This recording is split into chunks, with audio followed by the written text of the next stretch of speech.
Ball of fire, bright blue sky, squinty eyes and sandy feet. Only pack the simple things. Daphne, bukal ba sa iyong kalooban ng iyong pagparito upang makaisang dibdib si AJ na nasa harapan mo ngayon na iyong pakamamahalin at paglilingkuran habang buhay? Yes, Father. This is my remedy. Be the green, I'll be the red. You're in my heart, you're in my head. Waking up, brown and blue, and all I see are colors in you.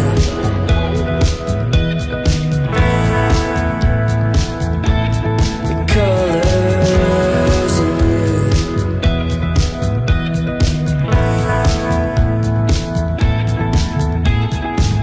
Ball of fire goes down to hide. AJ, bukal ba sa iyong kalooban ng iyong pagparito upang makaisang dibdib si Daphne na iyong pakamamahalin at paglilingkuran habang buhay? Yes, Father. Somewhere better off, somewhere better off, we're falling apart. We're falling apart. Ang kasal, pag-aalay, paghahandog, pagkakaloob ng sarili sa kanyang nililiyag, sa kanyang minamahal. Things that once were home, Sakto lang ka, parang normal lang. Pero siguro pag nasa church na, coming apart. They're coming apart. Kaya nga AJ at Daphne, sa pasimula ng inyong buhay, sa kabanatang ito, tunay ninyong paigtingin ang inyong ugnayan sa Panginoon. Candles light your face again.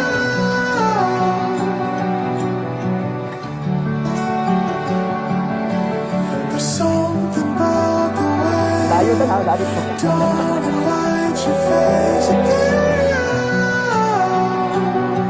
Oh, there's something about the way candles light your face again. Ang pinagbuklod, ang pinag-isa ng Diyos, hindi dapat paghiwalayin ng sino mang tao. At yan, ang dapat ninyong panghawakan. Walang sino man sa mundong ito ang may taglay na kapangyarihan.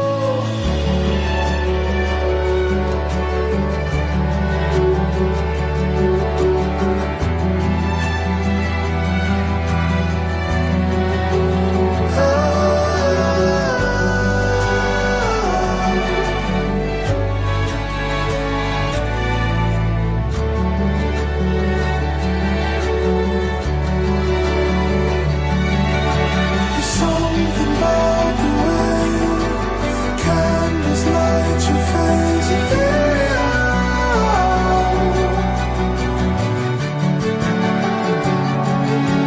There's something about the way dawn and light your face again.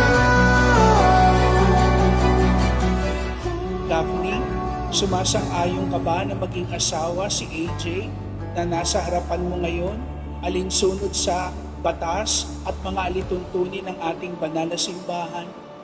opo, Father. AJ, sumasang-ayon ka ba na maging asawa si Daphne na nasa harapan mo ngayon, alinsunod sa batas at mga alituntunin ng ating banal na simbahan? Opo, Padre.